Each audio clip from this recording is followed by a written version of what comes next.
Parmi les habitudes des hommes qui réussissent sur terre, pendant que les autres suivent des vidéos bêtes, sans profondeur, eux ils écoutent des livres en audio.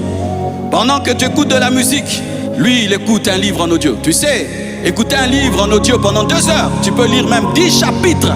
Et si tu le fais tous les jours, chaque matin, tu écoutes un livre, que tu le veuilles ou pas, ta manière de réfléchir va s'élever à la dimension des livres que tu écoutes. Hier, pour lire, il fallait vraiment ouvrir un cahier, ouvrir un livre et y mettre tes yeux. Mais aujourd'hui, je peux lire avec mes oreilles. Et il y a tellement de livres audio sur Internet et qui sont gratuits que tu n'écoutes pas. Un seul livre peut changer ta vie. Achetez aussi des livres, des gros livres, des petits livres, mais aussi des gros livres. Achetez des livres. Certains ici n'ont jamais lu mes 7 livres. Ils n'ont jamais lu mes 7 livres.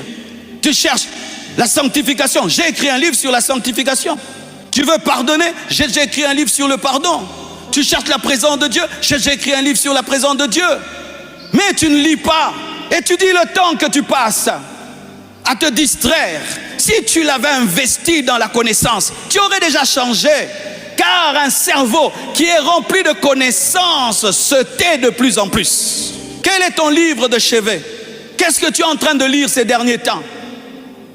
En plus de ta Bible, qu'est-ce que tu es en train de lire ces derniers temps?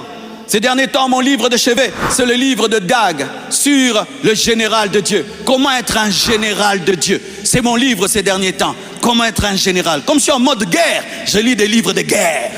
Et c'est bien. Quand je lis un homme de Dieu comme lui, qui me parle des choses que Dieu me révèle en ces temps, ça me fortifie. Quel est le livre que tu lis? Lisez, lisez. Les hommes qui influencent la terre, lisent.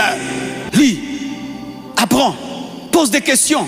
Lorsque tu vois quelqu'un réussir dans un domaine que tu ne maîtrises pas, humilie-toi, pose la question. Comment tu fais? Comment tu fais? Comment tu fais? Comment tu fais? Dis-moi comment tu fais.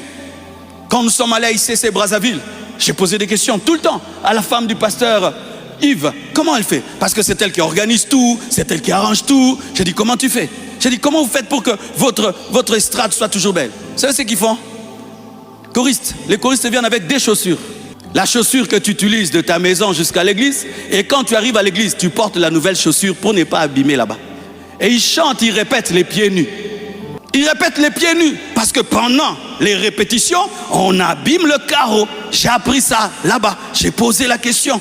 Quand tu vois quelqu'un faire bien, c'est que tu aimerais faire. Pose la question, apprenez, apprenez. Arrêtez de passer le temps à parler du mal des gens, à parler des gens. Parlez de vos vies, parlez de vos vies. Apprenez, apprenez, arrangez vos vies. Apprenez, apprenez, apprenez. Apprenez. Qu'est-ce que tu as appris cette semaine? Qu'est-ce qui s'est ajouté à ta vie? Lorsqu'aucune connaissance ne s'ajoute à ta vie est statique. C'est la connaissance qui bouge la vie. Je vous ai parlé de la connaissance qui nous a fait quitter les pieds jusqu'à des avions. C'est la connaissance. Sans nouvelle connaissance, tu es le même, même si tu es dans une nouvelle année.